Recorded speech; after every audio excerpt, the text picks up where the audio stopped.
One day I will kill death if death comes before me. तो उनको मौत वगैरह से डर नहीं लगता था।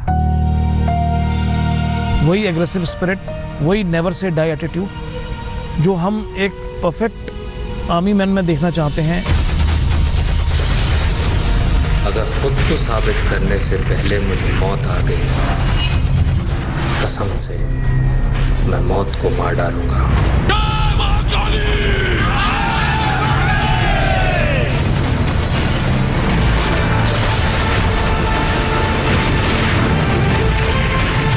जब उनका एनडीए में इंटरव्यू हुआ तो उनसे पूछा गया था कि why do you want to join the arm forces, तो उन्होंने स्ट्रेट फॉरवर्डली ये बात कही थी कि I want to get the Paramvir चक्र।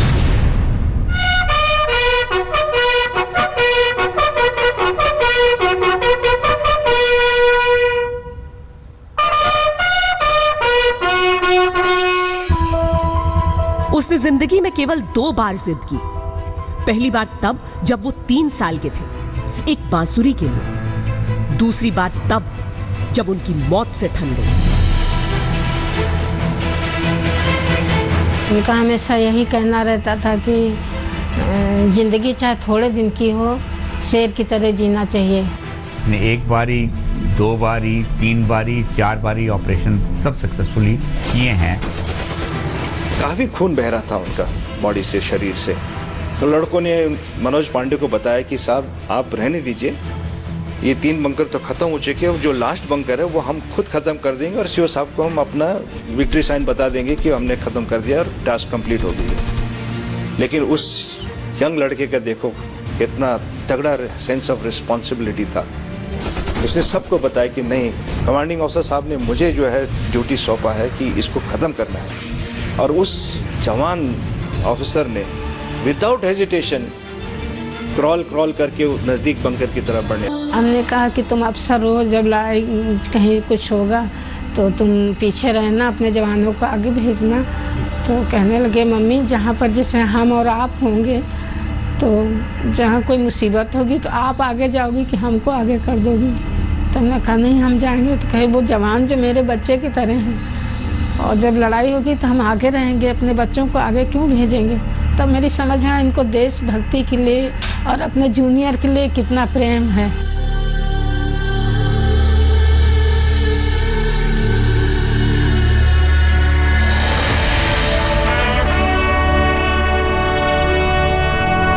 जिस बेटे के कंधे पर पिता की अस्थियां जानी चाहिए, उस पिता के कंधे पर बेटे की अस्थियां गई हैं।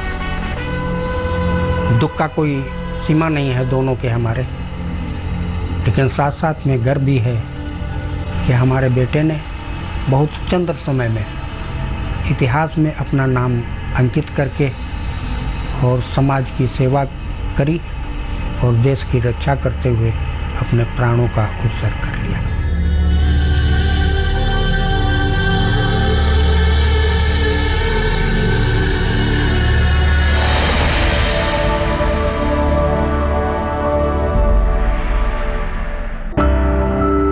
मनोज बहुत ही गरीब परिवार से आते थे। वो अपने भाई बहन और माँ के साथ सीतापुर के गांव रूरा के इस मकान में रहते थे और पिता परिवार का पेट पालने के लिए लखनऊ में हसनगंज चौराहे पर पान की दुकान लगाया करते। गरीबी देखी थी और अपने भाइयों को बताते थे कि भैया पढ़ाई में मेहनत करना, पापा का पैसा वेस्ट ना जाए। इतनी पढ़ाई करना, जो पापा पैसा इतनी मुश्किल से लगा रहे हैं उसको वेस्ट मत जाने देना। खुद उनको जो है अंदर से ये था कि कहीं से पापा को परेशानी ना हो हमारे पढ़ने में। यदि उनको दिक्कत हो रही है तो अपने कम से कम में काम कर लेते थे। यदि हम देते थे उनको कि स्कूल चले जाना, रिक्शे से जाना तो अपना पैदल चले जाते थे, रिक्शे का पैसा बचा लेते थे। मनोज छोटे थे, परिवार की कमाई में कोई योगदान नहीं दे सकते थे, लिहाजा अपनी जरूरतों को ही छोटा कर लेते थे। 2.5 साल के थे तो हम लोग मेला गए थे, तो हमने कहा कुछ लेना हो तो ले लो। तो कहने लगे हमको बांसुरी दिला दो मम्मी। बहुत छोटे थे तब की बात है। भुइया देवी गए थे मेला, नहीं होता वहाँ शीतला मंदिर में, तो वहाँ से बांसुरी लिया था। वो बांसुरी अभी भी कहीं रखी होगी। उसको जब जैसे कहीं जाते थे, बड़े हो गए, छोटे पर से बजाया करते थे खूब अच्छी अच्छी बांसुरी बजा के हम सुनाएं, तो हम कहे तुम इतनी ये जो है 3-4 रुपया की बांसुरी ले आओ, इसी में सारा दिन बिजी रहते हो, बजाया करते हो, जब टाइम मिले उसी में लग जाए। जिस गरीबी में कैप्टन मनोज पांडे का बचपन बीता था, उन परिस्थितियों में कोई भी इंसान व्यवस्था से या तो हार जाता या दिन रात व्यवस्था को कोसता रहता। पर मनोज ऐसे थे जिन्होंने व्यवस्था को बदलने का हौसला रखा। पिता बताते हैं कि मनोज को बचपन से एक ही धुन सवार थी, वो सेना में जाना चाहते थे। स्कूल में वो हर विषय में अव्वल रहते। उनके नंबर इतने अच्छे थे कि हमेशा स्कॉलरशिप मिली। पर उनकी सारी की सारी मेहनत केवल इसलिए होती थी कि एक दिन वो आर्मी ऑफिसर बन पाए। उनका मेन जज्बा था, उनकी यही एक सोच रहती थी कि सिविल में तो सब लोग सर्विस कर लेते हैं और मैं भी कर सकता हूँ, लेकिन मैं जो आर्मी में मिलेगा तो हम जाएंगे, वरना तब हम करेंगे। हर खेल में सैनिक स्कूल में बहुत तेज थे, हर खेल को खेलते थे, सबसे आगे रहते थे। जो भी मीटिंग वहाँ पर होती थी उसको बढ़ चढ़ के, उसमें स्कूल के अलावा भी कोई कार्य होता था विद्यालय का तो उसमें बढ़ चढ़ करके हिस्सा लेते थे। ऐसी दशा में उनको जनरल नॉलेज की बातें उनके पास काफ़ी थी। जब कोई भी सैन्य अधिकारी वहाँ पर आता था उसके अगल बगल ही रहते थे, उससे वार्ता करते थे, उसकी वार्ता को सुनते थे। ये उनके आगे बढ़ने का एक मार्गदर्शन भी बना। 8वीं कक्षा तक लखनऊ के रानी लक्ष्मीबाई स्कूल में पढ़ने के बाद मनोज आर्मी स्कूल में भर्ती हुए। उनके जुनून को जैसे एक दिशा मिल गई। 10वीं और 12वीं में बच्चे जब डेवलप होते जाते हैं, 11th-12th में फिजिकली ज़्यादा डेवलप होते हैं, ज़्यादा स्टेमिना होता है। लेकिन मनोज पूरी तैयारी के साथ पूरे जोश और शिद्दत से दौड़ता था और 9th ऑनवर्ड्स उन्होंने कभी भी क्रॉस कंट्री में पीछे नहीं देखा मुड़ के। तो स्पोर्ट्समैन और वेल बैलेंस्ड इन एकेडमिक्स, ये बहुत मुश्किल से मिलती हैं चीज़ें। तो उसमें ये दोनों बहुत अच्छी क्वालिटीज़ थी। वो एक इंटेलिजेंस, हार्डवर्क और स्पोर्ट्समैनशिप का परफेक्ट एग्जाम्पल था। नेशनल डिफेंस एकेडमी की लिखित परीक्षा पास करने के बाद मनोज को इंटरव्यू का कॉल आया। उनकी खुशी का ठिकाना नहीं रहा। उस इंटरव्यू में उनसे वो सवाल पूछा गया जिसका जवाब उन्होंने बचपन से सोच रखा था। मैं परमवीर चक्र जीतना चाहता हूँ। इंडिया परीक्षा देने के लिए गए, 67 बच्चे स्कूल से गए थे, उसमें मनोज भी थे। एग्जामिनर ने वहाँ पर इंटरव्यू ले के लिए जो बैठे हुए थे सभी से कुछ न कुछ पूछा।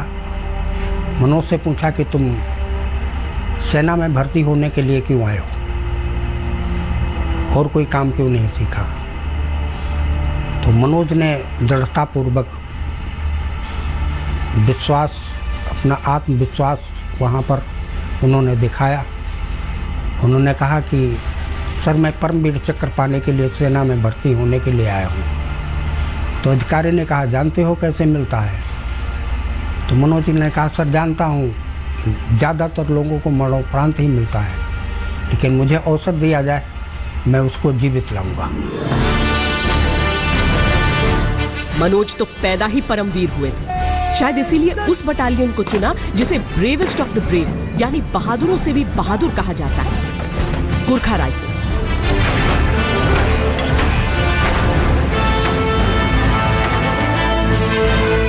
जून 1995 को उन्हें 111 गुरखा राइफल्स में कमीशन कर लिया गया। और जोश बिल्कुल भरा हुआ था लड़के में, हमेशा खुश रहता था। और जब भी कोई डिफिकल्ट सिचुएशन या डिफिकल्ट ऑपरेशन या डिफिकल्ट चैलेंज सामने आ जाता, किसी वॉलंटियर को हम पूछते कि कोई वॉलंटियर है तो सबसे पहले वॉलंटियर करने में से वो एक था। एक बहुत ही बहादुर लायक लड़का था। युवा लेफ्टिनेंट के तौर पर मनोज की पहली पोस्टिंग श्रीनगर में हुई और फिर वो सियाचिन गए। एक तो पहले ही सियाचिन में तैनाती मुश्किलों से भरी होती है, उस पर भी उन्होंने सबसे मुश्किल पोस्ट पर तैनाती की गुजारिश की। 4 मई 1999 को ऑपरेशन रक्षक के लिए उनकी यूनिट को करगिल जाने के आदेश मिले। ये युद्ध के शुरुआती दिन थे। तब ये भी स्पष्ट नहीं था कि करगिल में गोलीबारी कर रहे घुसपैठिए मुट्ठी भर आतंकवादी हैं या फिर पाकिस्तानी सेना के जवान। उस वक्त अधिकतर काम इलाके में गश्त का या फिर घायल जवानों को रिट्रीव करने का होता। कई दफा गोलियों के बीच से अपनी जान की बाजी लगाकर सैनिकों को निकालना पड़ता। उनके साथी बताते हैं कि उपकरण न होते हुए भी कैप्टन मनोज पांडे एक दफा अपने मोजों को ग्लव्स की तरह हथेलियों पर पहनकर बर्फीले पहाड़ पर चढ़ गए थे।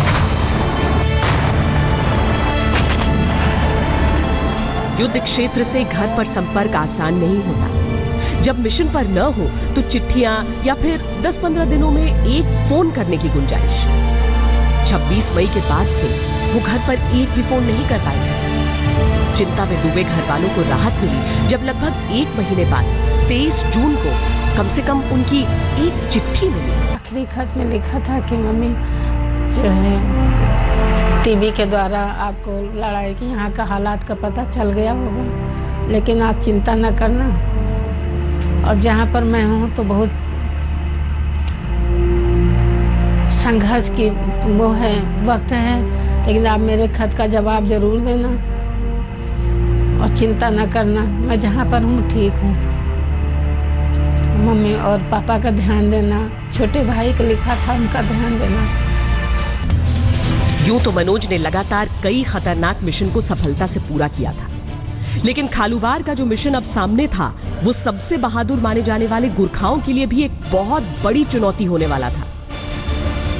माउंटेन्स में जो वॉरफेयर होता है ना, वो थोड़ा अलग किस्म का होता है। बिकॉज माउंटेन्स में सिर्फ दुश्मन से नहीं लड़ाई होती है। माउंटेन्स में आपके 3 तरीके के दुश्मन होते हैं। एक तो दुश्मन होता है ऊंचाई, पहाड़ी, चढ़ना पड़ता है ऐसे बिल्कुल ऑलमोस्ट 80 डिग्रीज इंक्लाइन, वो भी पूरे लदे हुए अपने सामान, आर्म्स, एमुनेशन के साथ। बहुत तकलीफ होती है। और हाई एल्टीट्यूड में जाके क्या होता है कि ऑक्सीजन की मात्रा कम होती है। हमारे गोरखे लोग, because we are used to the mountains and we are mountain people, तो हम इतने यूज्ड टू होते हैं और माहिर होते हैं कि वो आराम से चलते हैं। यहाँ पर फौजियों की कठिनाइयों को समझने के लिए इस इलाके को समझना होगा जहाँ युद्ध चल रहा था। बटालिक सेक्टर में खालूबार के ठीक पीछे पाकिस्तान अधिकृत कश्मीर का हिस्सा था। चोटियों पर आते हुए पाकिस्तान के 3-4 सप्लाई रूट और हेलीकॉप्टर लैंड करने की व्यवस्था भी। इसके जरिए जरूरत का हर सामान सीधे पाकिस्तानी बंकरों में पहुंचाया जा सकता था। पाकिस्तान की रीढ़ को तोड़ने के लिए इस पर कब्जा आवश्यक था।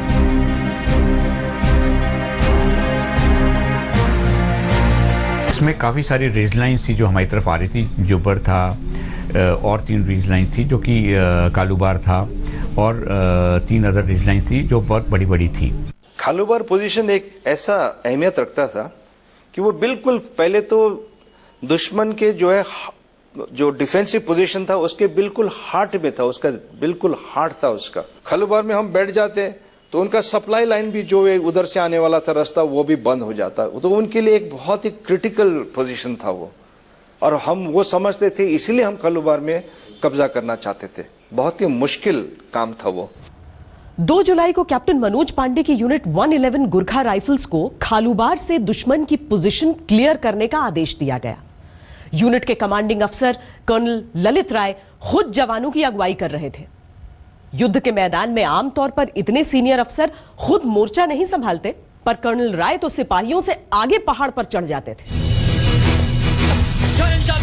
लेफ्टिनेंट मनोज भी अपने अफसर से बहुत प्रभावित थे। संघर्ष में जीत की बारीकियां उनसे सीख रहे थे। 22 ग्रेनेडियर्स की चार्ली कंपनी गुरखाओं से पहले खालूबार पर भेजी गई थी। 3 दिन तक उनकी कोई खबर नहीं लगी। तीसरे दिन उनकी ओर से मदद का एक सिग्नल आया। मौके की नजाकत को देखते हुए कर्नल ललित राय ने दिन के उजाले में ही मिशन का बीड़ा उठा लिया।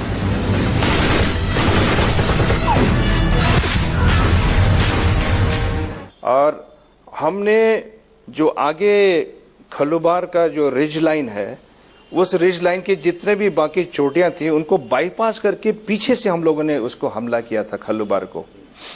तो आप समझ लीजिए कि जिस वक्त हमने खालूबार को धावा बोला तो उनके जितने भी डिफेंसेस आगे थे उनको तो बिल्कुल वो तो थ्रेटेंड फील कर गए, क्योंकि अगर हम खलुबार में बैठ जाते तो उनका रिट्रीट का रास्ता भी बिल्कुल बंद हो जाता। पर इस मिशन को पूरा करने के बाद भी गुरखाओं का असली लक्ष्य अभी बाकी था। 14 घंटे की लगातार चढ़ाई के बाद चोटी से करीब 400 मीटर की दूरी थी जब अचानक 2 दिशाओं से ताबड़तोड़ गोलियां बरसने लगी।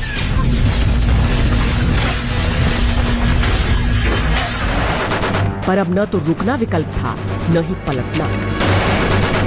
सामने से आती गोलियों से बेपरवाह गुरखा आगे बढ़ते रहे।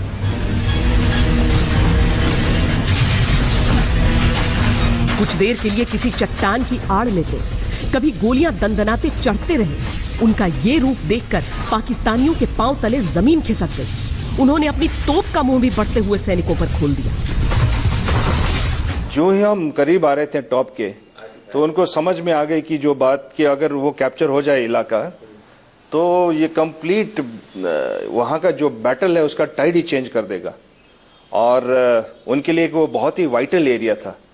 इसलिए जब हम नजदीक पहुंचे तो उन्होंने एडी गन से भी हमारे ऊपर फायर करना शुरू कर दिया, और ये एडी गन जो है almost 1000 rounds a minute fire करती है। ऐसे इतने सारे मशीन गन्स हमारे ऊपर जो है उन्होंने फायर करना शुरू कर दिया।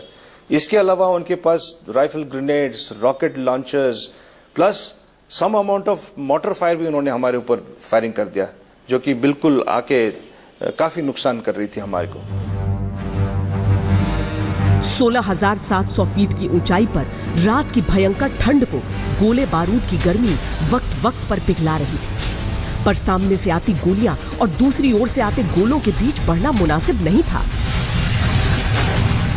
अब केवल 60 जवान पलटन में बाकी थे। कर्नल राय 30 जवानों के साथ एक ओर से आगे बढ़ने लगे। बाकियों को साथ ले कैप्टन मनोज पांडे ने दूसरी ओर से धावा बोला। बुरी तरह से बौखलाया पाकिस्तान अब बीच बीच में एयर बर्स्ट भी फायर करने लगा। ये ऐसे बम होते हैं जिनमें हवा में ही विस्फोट हो जाता है, यानी झुक के स्प्लिंटर से बचने की भी गुंजाइश नहीं होती। इसी एयर बर्स्ट से निकला छर्रा कर्नल राय की जान को भेद गया, पर वो रुके नहीं। दूसरी ओर कैप्टन मनोज पांडे अपने जवानों को साथ लेकर बहादुरी से आगे बढ़ रहे थे।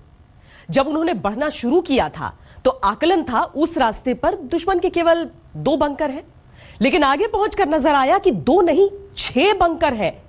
दुश्मन की नजर बचाकर भारतीय जवान ऊपर तो पहुंच गए, लेकिन पाकिस्तान को शक हो चला था। दुश्मन की ओर से हर कुछ देर पर इल्यूमिनेटिंग राउंड फायर किया जा रहा था। ये ऐसी गोलियां होती हैं जो करीब 3-4 मिनट तक रोशनी कर देती हैं, और पाकिस्तानी हर 3 मिनट के अंतर पर ये फायर कर रहे थे, यानी वहां लगातार रोशनी थी। अगर कैप्टन पांडे रुकने का फैसला करते तो सवेरा हो जाता। इल्यूमिनेटिंग राउंड जो है, जैसे उस नाम बताता है, वो प्रकाश यानी कि अंधेरे में दिन की हालत बन जाती है। रात की परिस्थिति को आप दिन में परिवर्तन कर देंगे तो जो हमला कर रहा है, जो पहाड़ी के ऊपर चढ़ रहा है या अटैक कर रहा है, उसके लिए मुश्किल है, क्योंकि वो दिन की हालत बन जाती है।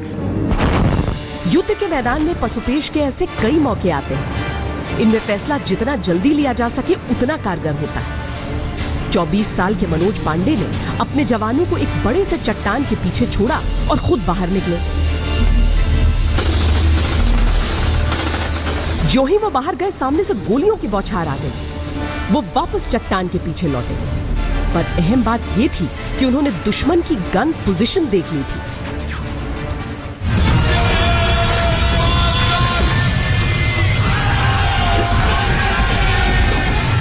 अपने युद्ध घोष के साथ वो फिर बाहर निकले। जैसा सोचा था, सामने से गोलियां फिर बरसी, पर उनकी आंखों ने निशाना देख रखा था। बंदूक की गोली सटीक लक्ष्य पर लगी। मशीन गन के पीछे बैठा पाकिस्तानी वहीं ढेर हो गया। कैप्टन पांडे को कंधे और पैर में गोली लग गई, पर घायल होने के बावजूद वो अगले बंकर की ओर बढ़े और ग्रेनेड फेंककर उसे भी शांत कर दिया। एक बारी, 2 बारी, 3 बारी, 4 बारी ऑपरेशन सब सक्सेसफुली किए हैं। ये उसका 5वां ऑपरेशन था। शरीर में गुथी हुई गोलियों के दर्द पर तो काबू कर रहे थे, पर छलनी शरीर से खून तो लगातार बह रहा था। कैप्टन मनोज पांडे तीसरे बंकर में पीछे से घुसे तो देखा 2 पाकिस्तानी गुरखा जवानों पर गोली चलाने वाले थे। उन्होंने फौरन अपनी खुखरी निकाली और उन दोनों की गर्दन काट दी। अब तक उनके शरीर से इतना खून बह चुका था कि सीधे खड़ा हो पाना भी मुश्किल हो रहा था, पर उन पर तो जैसे धुन सवार थी। कैप्टन मनोज पांडे अब आखिरी गन पोजीशन की ओर बढ़े। उन्होंने बंकर के भीतर ग्रेनेड उछाला, पर ग्रेनेड के गिरने और विस्फोट के बीच जो 3-4 सेकंड का फासला होता है, उतनी देर में 3 गोलियां कैप्टन मनोज के हेलमेट को चीरकर उनके सर को भेद गईं। जिस योद्धा ने अपनी हर एक सांस पर मातृभूमि का नाम लिख दिया हो, वो जाते जाते अपने सैनिकों को विजय का आखिरी आदेश सुना गया। एक बर्स्ट फायर आया उधर से, बंकर से पाकिस्तानियों का, सीधे 3 या 4 गोलियां इधर आई उनके स्कल पे, लेकिन गिरने से पहले मनोज पांडे की सेंस ऑफ रिस्पॉन्सिबिलिटी और जो है लीडरशिप का वो देखिए, उसने कहा न छोड़नो। मतलब आदमी की जान जा रही है और लड़का फिर भी कह रहा है कि इनको मत छोड़ो। लड़के तो उन्होंने अपना खोखरी निकाला और उन्होंने चार्ज कर दिया और चौथा बंकर को भी कंप्लीट कर दिया। गोरखा जवानों की हिम्मत को उनके गुस्से ने 100 गुना बढ़ा दिया। उस रात एक भी पाकिस्तानी को चोटी से जिंदा भागने का मौका नहीं मिला। दुश्मन को चुन चुन कर मौत के घाट उतार दिया गया। जब हमने खलुबार पे हमला बोल के हमने खलुबार को कब्जा किया, तो इसका असर यह हुआ कि जितने भी डिफेंसिव पोजीशंस थे उस इलाके के, वो अनटेनेबल हो गए उनके लिए। वो उनको नहीं होल्ड कर पाए फिर लॉन्ग, क्योंकि एक अगर दुश्मन आपके पीछे बैठा है तो आप कभी सेफ फील कर ही नहीं सकते। तो आपने जितने भी डिफेंसेस उसके आगे वाले और सामने वाले थे, उनको तो हिला ही दिया। वो तो पूरा रिट्रीट करने और भागने में शुरू कर गए। हिंदुस्तान का एक और वीर सपूत चोटी पर तिरंगा लहराकर तिरंगे में लिपट कर लौट रहा था। हमको एक दिन पहले पता चल गया था, उसको कुछ लग गया, चोट लग गई या कुछ हो गया। पता नहीं मेरा दिल कहाँ से, मतलब हमको ये लगा कि जो है हम सो रहे थे, कहीं ये लड़ाई हो रही है। हम उसको देख रहे हैं कि लड़ाई में बैठे हुए हैं। अब वही हाफ शर्ट सफ़ेद और पैंट ग्रे कलर की पैंट देखी, अब बंदूक लिए हैं, अब बस गोली आके इनको लग गई है। तो हम उठ के बैठ गए, रोने लगे। हमने कहा अरे ये सब हम क्या देख रहे हैं, क्या हुआ? तो इतने में बेल बजी, तो हम कहे कि कौन आया देखे तो भाई अफसर सब खड़े थे। मैं चाहा तो वहाँ जो बॉडी लाया था वहाँ से लेफ्टिनेंट अच्छे चंद्रन थे, उस समय लेफ्टिनेंट थे, वही इनकी बॉडी लेकर के हम उसी एयरपोर्ट पर आए थे। कैप्टन मनोज पांडे युद्ध क्षेत्र से घर वालों को अधिक चिट्ठियां भी नहीं लिख पाए थे, पर जब उनकी लिखी डायरी घर वालों को सौंपी गई तो मां का कलेजा तड़प उठा। उन खूनी सरहदों पर कहीं बैठकर मनोज ने अपनी मां के बारे में एक कविता लिखी थी। उस डायरी में जब आप जाएंगे तो उन्होंने अपनी मदर के लिए एक पर्टिकुलर 2-4 पेजेस अलोकेट किए हैं कि what he has a thought for a mother. ऐसे मदर को भी बताया है, एज ए फ्रेंड को बताया है, as a leader, as a boss क्या होता है, हर एक पे उन्होंने कमेंट्स अपने लिखे हैं। मनोज दोस्तों या परिवार वालों के बीच कभी इतने भावुक नहीं दिखे थे, पर इस योद्धा के दिल का हाल उनकी कलम ने बयां कर दिया था। युद्ध क्षेत्र से उन्होंने एक आखिरी चिट्ठी लिखी थी अपने इस दोस्त के नाम।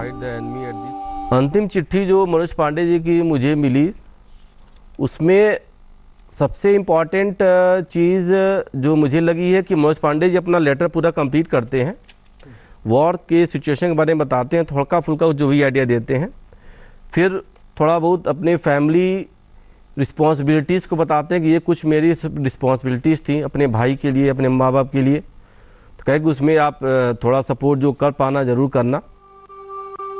मनोज का लिखा एक एक शब्द आज उनके परिजनों ने सहेज कर रखा है। कुछ प्रेरणा के लिए, कुछ हौसले के लिए। मनोज ने एक जगह लिखा था, कुछ लक्ष्य इतने नेक होते हैं कि इनमें असफलता भी यश लेकर आती है। पर अपने प्राण देकर भी कैप्टन मनोज अपने लक्ष्य में सफल हुए थे। अपने लिए, अपने परिवार के लिए, पूरे देश के लिए यश लेकर आए थे। करगिल युद्ध में जीत के बाद 4 योद्धाओं को परमवीर चक्र से सम्मानित किया गया था। कैप्टन विक्रम बत्रा और कैप्टन मनोज पांडे को मरणोपरांत यह सम्मान दिया गया था। पर 2 परमवीर ऐसे थे जो दुश्मन की मौत बने, फिर अपनी मौत के मुंह से जिंदा लौट आए। आज वो परमवीर खुद सुनाएंगे अपनी दास्तान।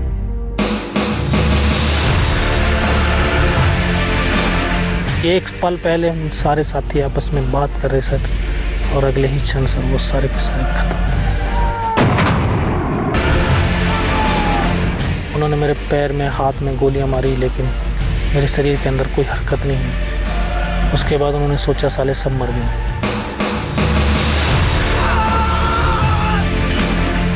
तो दिल के अंदर एक ऐसा विश्वास पैदा हो गया कि मैं मरूंगा नहीं। अगर ये मेरा हाथ पैर दोनों काट करके ले जाएगा, नहीं करूंगा ना मैं मरूंगा।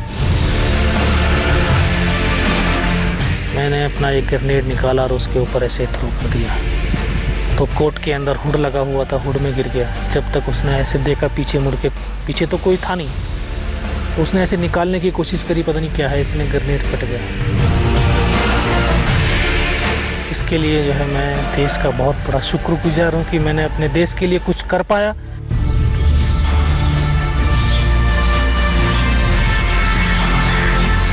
करगिल के इस परमवीर योगेंद्र सिंह यादव की कहानी शुरू होती है उत्तर प्रदेश के बुलंदशहर के गांव औरंगाबाद से। सैनिक पिता की परवरिश में बेटा शौर्य के किस्से सुनते हुए बड़ा हो रहा था। मेरे फादर जो है 11 कुमाऊं में थे। उन्होंने 65 और 71 की लड़ाई लड़ी। उसके बाद वो जब वापस आ गए घर पे, तो फिर हम छोटे छोटे बच्चे थे उस टाइम पे, वो कहानी सुनाते थे कि बुलावे लड़ाई के अंदर ये होता है, वो होता है, इतनी दिक्कतें पेश आती हैं, ऐसे हथियार चलते हैं, ये होता है। तो दिल के अंदर ये था कि जो है हम भी जाएं और हम भी फौज के अंदर जा करके कुछ करके दिखाएं। 18 के हुए नहीं कि भारतीय सेना में भर्ती हो गए और 19 साल के होते होते माँ बाप ने ब्याह के बंधन में बांध दिया। हमारी शादी 5 मई 99 को हुई थी। उसके बाद 8-10 दिन घर पे रहे। उसके बाद मैं घर पे ही थी, इनके यहाँ पे ही। फिर छुट्टी ख़त्म होगी तो चले गए थे कि अब छुट्टी ख़त्म होगी तो हम जा रहे हैं। नहीं बताया था ऐसा कुछ कि जंग छिड़ गई है परिवार में किसी को, हमको। शादी की कुछ दिनों की छुट्टियों के बाद जब योगेंद्र ड्यूटी पर लौटे तो जिंदगी की सबसे बड़ी चुनौती उनका इंतजार कर रही थी। अपनी मैरिज करने के लिए छुट्टी पे गया हुआ था। जब मैरिज करके वापस आया तो जम्मू ट्रांजिट कैंप में मुझे पता चला कि मेरी यूनिट 18 कैनेडियर द्रास सेक्टर में चली गई, मानसबल से उठ कर गई। तो वहाँ से तुरंत हमें जो है, जो यूनिट के बंदे थे, सबको अगले दिन कन्वे में श्रीनगर पहुँचे। 22 तारीख को मैं अपनी यूनिट में पहुँचा। नई नई शादी, खुशियों में सराबोर मन, एक ही पल में जैसे दुनिया बदल गई थी। योगेंद्र दोस्तों में बांटने के लिए मिठाइयां लेकर गए थे, पर वहां तो दूसरी ही खबर उनका इंतजार कर रही थी। तो उस दिन मेरी यूनिट की पहली कैजुअलिटी हुई थी। एकदम जब गांव से आए, शादी करके आए, तो एकदम थोड़ा सा माहौल दूसरा था। यहाँ आए तो माहौल एकदम अलग थलग। जब अपने साथी की लाश को देखा तो एकदम बदले की भावना आई कि आज हमारा साथी इन्होंने मार दिया है, तो हमें भी जो है इनका बदला लेना है। उनकी बटालियन उस वक्त द्रास सेक्टर के तोलोलिंग पहाड़ पर लड़ाई लड़ रही थी। योगेंद्र समेत 15 जवान छुट्टी काटकर लौटे थे। उन्हें भी तैनाती का आदेश दे दिया गया। पूरा दिन, पूरी रात चलते थे, लड़ते थे, एक झपकी लेने तक की गुंजाइश नहीं थी। 28 मई को उस तोलोलिंग पहाड़ी के ऊपर 4 हेलीकॉप्टर फायर के लिए आए। एयरफोर्स की पहली मदद हमें मिली, तो उनमें से एक हेक्टर को पाकिस्तानियों ने गिरा दिया। जब गिरा दिया तो पहले तो हमें यही सूचना थी कि यहाँ पर टेररिस्ट हैं, लेकिन तब कंफर्म हो गया कि यहाँ पर उनकी रेगुलर आर्मी है। ये जानकारी भारत के लिए बेहद अहम थी। लेकिन सेना के सामने दिक्कत यह थी कि पाकिस्तानियों के लोकेशन की जानकारी नहीं थी। 2 जून को ग्रेनेडियर्स के second in command lieutenant colonel R Vishwanathan एक मिशन पर गए। मिशन सफल नहीं रहा, उन्हें गोली भी लगी, पर वो वापस लौट कर आने में कामयाब हो गए। द्रास सेक्टर की पहली सफलता तोलोलिंग पहाड़ी पर फतह किया। वहां से फिर एक हम्प पहाड़ी और उससे आगे वाला टॉप हम्प था। फिर उसी रात को हमने फिर 18 ग्रेनेडर ने उस हम्प पहाड़ी के ऊपर हमला किया और वहां पर भी विजय पताका फहराया। इस विजय के बाद जवानों को कुछ दिन आराम के लिए कहा गया, लेकिन 3 दिन बाद ही टाइगर हिल टॉप पर चढ़ाई का आदेश आ गया।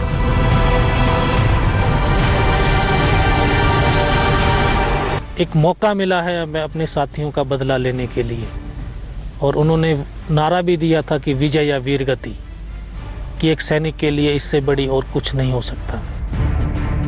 सबसे पहली और बड़ी चुनौती थी टाइगर हिल टॉप पर पहुंचना। चोटी पर बैठे होने की वजह से दुश्मन दूर तक देख सकता था और नजर पड़ते ही गोलियां बरसा देता था। उस पर टाइगर टॉप की दूरी का अंदाजा ही नहीं मिल रहा था। आखिरकार जब हमले का आदेश मिला तो योगेंद्र 7 जवानों की अपनी टुकड़ी को लीड करते हुए आगे बढ़े।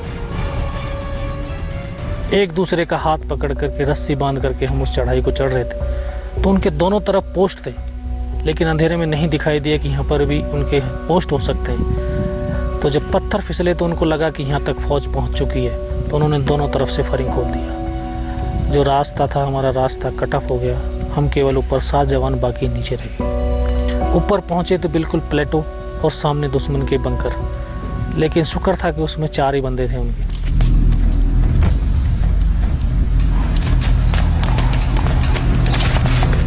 किस्मत अच्छी थी कि दुश्मन की संख्या केवल 4 थी। भारतीय जांबाज भारी पड़े, चारों को मौत के घाट उतार दिया। वहां से चोटी की दूरी मुश्किल से 30 मीटर थी। योगेंद्र और उनके साथियों ने पाक पोस्ट पर ही कब्जा कर लिया और वहीं से पाकिस्तान से मुकाबला करने लगे। करीब रात के 10 बजे पाकिस्तानियों ने अपने 10 जवानों को यह दिखने के लिए नीचे भेजा कि भारत के कितने जवानों ने मोर्चा खोला है। भारतीय टुकड़ी की नजर उन पर पड़ गई। 9 पाकिस्तानियों को तो मौत के घाट उतार दिया गया, पर एक भागने में कामयाब हो गया। काउंटर अटैक में पाकिस्तान ने 35 सैनिकों के साथ धावा बोल दिया। अल्लाह अकबर का नारा लगाते हुए, पत्थर फेंकते हुए हमारे नजदीक आते रहे। हम नीचे से ग्रेनेड फेंक रहे, लेकिन ऊपर से वो पत्थर मार रहे। धीरे धीरे जब नजदीक आए तो हमारे पास एक LMG सपोर्ट वेपन था। उन्होंने आकर के सबसे पहले LMG की बैरल को उड़ाया। तो नए जवान थे वो एकदम वहाँ से भागे, बोला मर गए ऐसे करके भागे। उन्होंने जो है LMG छोड़ दिया। तो हमारे जो हवलदार मदन, उन्होंने बोला यार योगेंद्र ऐसे कर, इस LMG को उठा करके मेरे पास फेंक। तो मैंने जैसे LMG उठा करके उस उस्ताद के पास फेंकी तो 4 बंदे ऊपर खड़े दिखाई दिए। मैं बोला उस्ताद ये तो यहाँ पर आ गए। बोला कहाँ हम आ गए? ये खड़े ऊपर। तो उधर बोला ठीक है, आप यहाँ से जो है, एक दूसरा जवान था उस्ताद था, बोला इसे उस्ताद के पास आ जाओ, इसकी हेल्प करो जाकर। मैं वहाँ से उठ करके उसके उस्ताद के पास पहुँचा। तो उन्होंने मेरी हरकत देखी कि हाँ एक यहाँ से भाग करके उधर गया। उन्होंने मेरे ऊपर ग्रेनेड डाल दिया। मेरे घुटने के नीचे लगा उसका स्प्लेंडर, तो ऐसा लगा कि मेरा घुटने से पैर कट गया। मैं खड़ा गिर गया। फिर लेकिन बैठते देखा यार कटा कि नहीं कटा, देखते लेता हूँ। मैंने हाथ मारा तो उसमें पैन से खून निकल रहा था। मैं बैठ करके पट्टी बांधने लगा। उसने दूसरा ग्रेनेड डाल दिया, जिससे मेरा ये पूरा चेहरा कट गया, दिखाई देना बिल्कुल बंद। काफ़ी देर आंखें खोलने की कोशिश करी, लेकिन आंखें नहीं खुली। फिर जब आंखें खुली तो उनका वहाँ पर स्लीपिंग बैग पड़ा हुआ था, उससे मैंने ब्लड को साफ किया। युद्ध के मैदान में दुश्मन से ऐसे घिर जाना सोचकर ही रूह कांप उठती है। पर योगेंद्र यादव की वीरता का वो पहलू अब सामने आने वाला था जिसके बारे में वो खुद भी नहीं जानते थे। वो वीरता ऐसी थी जिसने उन्हें परमवीर कहलाने का हक दिया। हवा बोल दी हमारे ऊपर, ऐसे आकर के घेर लिया। बस उस टाइम पे सर जिसका एक बार ऐसे ट्रैगर दब गया, दूसरा किसी को मौका नहीं मिला। वो एक ऐसा क्षण था कि एक पल पहले हम सारे साथी आपस में बात कर रहे सर, और अगले ही क्षण सर वो सारे के सारे खत्म हो गए। उनको लगा कि सब खत्म हो गए। उन्होंने सबको रीचेक किया, मुझे भी रीचेक किया। मैं बेहोश था, लेकिन इतना बेहोश नहीं था कि उनकी बातें ना सुन सकूं। उन्होंने मेरे पैर में, हाथ में गोलियां मारी, लेकिन मेरे शरीर के अंदर कोई हरकत नहीं हुई। उसके बाद उन्होंने सोचा साले सब मर गए। फिर उन्होंने बहुत गालियाँ दी, बूट की ठोकरें मारी। फिर नीचे हमारा एक MMG पोस्ट था, उस MMG पोस्ट को कैप्चर करने के लिए मस्को वैली थी टाइगर हिल की बगल में। मस्को वैली में उनकी अपनी पार्टी को सूचित किया कि बोला यार इंडियन आर्मी के नीचे MMG पोस्ट है, उसको बर्बाद करो। लहू में सराबोर, गोलियों से छलनी, पर हौसले पर आंच नहीं। योगेंद्र के भीतर जैसे अचानक एक विश्वास जाग गया और फिर तो वो कहावत चरितार्थ हो गई कि तकदीर भी वीर का ही साथ देती है। दिल के अंदर एक ऐसा विश्वास पैदा हो गया कि मैं मरूंगा नहीं। अगर ये मेरा हाथ पैर दोनों काट करके ले जाएगा तब भी मैं आ नहीं करूंगा, ना मैं मरूंगा। तो उसने उसका एक कैप्टन था, उनका कैप्टन ने बोला ठीक है इनके वेपन उठा लो सालों के। तो एक बंदा उनका वेपन उठा रहा और एक गोलियां मार रहा था। तो उसने आकर के ऐसे ही दोबारा सबको गोलियां मारी। जब गोलियां मारता था डेड बॉडी ऐसे उछलती थी। उन्होंने यहाँ पैर में हाथ में गोली मारी, लास्ट में उसने यहाँ पे गोली मारी। तो 3 दिन तो हो गए थे पहाड़ी में चलते चलते, पूरी पैंट फट चुकी थी पीछे से। तो पर्स रखा हुआ था यहाँ पर, पर्स में कुदरती तौर पर जो है गिलट के 5-5 रुपए के कई सिक्के थे। तो उसने गोली मारी तो वो सिक्के पे लगी, तो रिकोचिट होगी गोली। तो मुझे एहसास लगा कि मैं मर गया। योगेंद्र जानते थे कि अभी नहीं तो कभी नहीं। उन्होंने अकेले दम पर ऐसा पलटवार किया कि दुश्मन असमंजस में पड़ गया।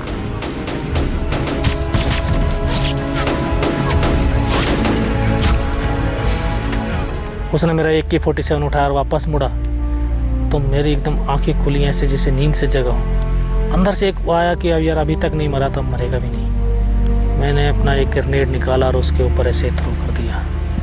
तो कोट के अंदर हुड लगा हुआ था, हुड में गिर गया। जब तक उसने ऐसे देखा पीछे मुड़ के, पीछे तो कोई था नहीं, तो उसने ऐसे निकालने की कोशिश करी, पता नहीं क्या है, इतने ग्रेनेड फट गया। ग्रेनेड का फटना हुआ और एकदम में खलबली मची, साला इनमें से कोई जिंदा है। बोला जिंदा नहीं, नीचे से फौज आ गई। तो वो एक मौका था कि जिससे मैं कुछ कर सकता था। मैंने दोनों हाथ बढ़ाए उसकी राइफल को उठाने के लिए, लेकिन मेरा एक हाथ तो हिला ही नहीं। एक हाथ से मैंने राइफल उठाई और वहाँ से ऐसे ब्रश फायरिंग किया। उसमें 3-4 जवान उनके खत्म हुए। फिर इसी हाथ से पलटा खाकर दूसरे पत्थर, तीसरे पत्थर उनको लगा कि नीचे से फौज आ गई। फिर वहाँ से भाग खड़े हुए। पाकिस्तानी वहां से फरार हो गए, पर अब योगेंद्र के शरीर से खून बहता ही जा रहा था। उन्होंने अपने सभी साथियों को उठा उठा कर देखा, पर किसी के शरीर में प्राण नहीं बचे थे। इस हाथ को ऐसे बांधने की कोशिश करी, लेकिन ये हाथ मेरा बंधा नहीं। फिर लगा कि ये हाथ कट गया, इसको फेंक देता हूँ। मैंने इसमें झटका मारा, लेकिन ये हाथ टूटा नहीं। फिर इसको उठाया पीछे बेल्ट में फंसा करके। फिर सोचने लगा यार रात को रस्सी का सहारा, दोनों हाथ दोनों पैर ठीक थे, बड़ी मुश्किल से चढ़ करके आया हूँ, अब मैं नीचे कैसे जाऊँगा। तो कोई ऐसी शक्ति थी उस टाइम जो साथ दे रही थी। जहाँ पर मैं पड़ा हुआ था वहाँ से एक छोटा सा रिज नीचे की तरफ जा रहा था। बोला बेटा इस नाले से लुढ़क जा। ऐसी आवाज़ मुझे सुनाई दी। मैं नीचे की तरफ लुढ़कता चला गया। जब लुढ़कता जब काफ़ी नीचे पहुंचा तो नाले के अंदर एकदम गड्ढा। मैं एक हाथ से पत्थर पकड़ के लटका हुआ था। तो मेरा तब एकदम देखा गया तू पाकिस्तान की तरफ तो नहीं आ गया। मैंने नीचे की तरफ अपनी निगाह घुमाई तो लगा जो अपने साथी थे वापस विड्रॉल होकर के MMG पोस्ट की तरफ जा रहे थे। तो मैं उनको आवाज़ दिया। फिर वहाँ से सचिन साहब और बलवान साहब दोनों भाग करके आए। उन्होंने बाजू को पकड़ा, ऊपर खींचा। वहाँ से पूरा ड्रेस चीतरे हो रखा। कोई ये नहीं कह रहा था कि ये जिंदा रहेगा। मैं बोला सर मेरा जो है छोड़ो, लेकिन अभी पोस्ट के ऊपर हमला होने वाला है। पाकिस्तानियों को समझ ही नहीं आया कि क्या हो गया, और योगेंद्र के लौट आने से भारत को निर्णायक जानकारी हाथ लग गई।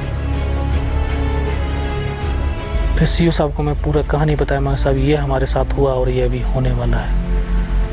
फिर उसके ऊपर जो है इन्फॉर्मेशन के ऊपर रात को एक कंपनी को भेजा वहाँ पर।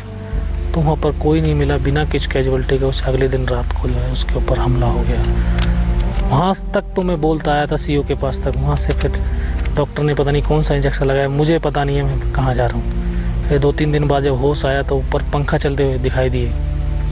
फिर पूछा कहाँ पे हूँ मैं, तो पता चला कि 92 बेस हॉस्पिटल श्रीनगर।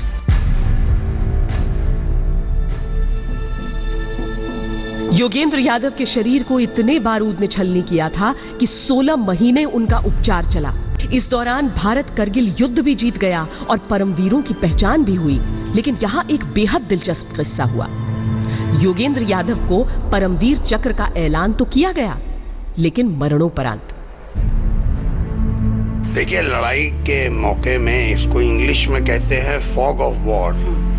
तो उस फॉग ऑफ वॉर यानी कि धुंधलापन लड़ाई का, जब कंफ्यूजन सा रहता है, ऐसे कभी कभी लड़ाई की हालत में गलती हो जाती है। क्योंकि कारगिल युद्ध में जो अवार्ड दिए गए थे वो एकदम लड़ाई के बाद अनाउंस हो गए। नहीं तो पहले के दौर में क्या होता था कि कुछ टाइम लगता था उसको वेरीफाई और चेक करने के लिए। तो ये गलती हो सकती है। जैसे ही गलती का एहसास हुआ, उसे सुधारा गया और असली परमवीर को उसका हक मिल गया। हौसला इसी को कहते हैं। योगेंद्र यादव वापस अपनी यूनिट में लौट कर आए। सूबेदार योगेंद्र सिंह यादव की पलटन को आज परमवीर पलटन कहा जाता है। वंदे मातरम में हमारे अगले वीर वो हैं जिन्होंने 2 बार सेना की भर्ती परीक्षा दी, दोनों बार फेल हो गए। लेकिन उनके लिए सेना के अलावा दूसरा कोई ऑप्शन नहीं था। उनके चाचा सेना में थे और उन्होंने 65 का युद्ध लड़ा था। वो बहादुरी की खूब कहानियां सुनाते। बचपन से ही संजय चाहते थे कि एक दिन तो ऐसा आए जब वो भी ऐसे किस्से सुना पाए। और आज का दिन देखिए, हम उनका किस्सा आपको सुना रहे हैं।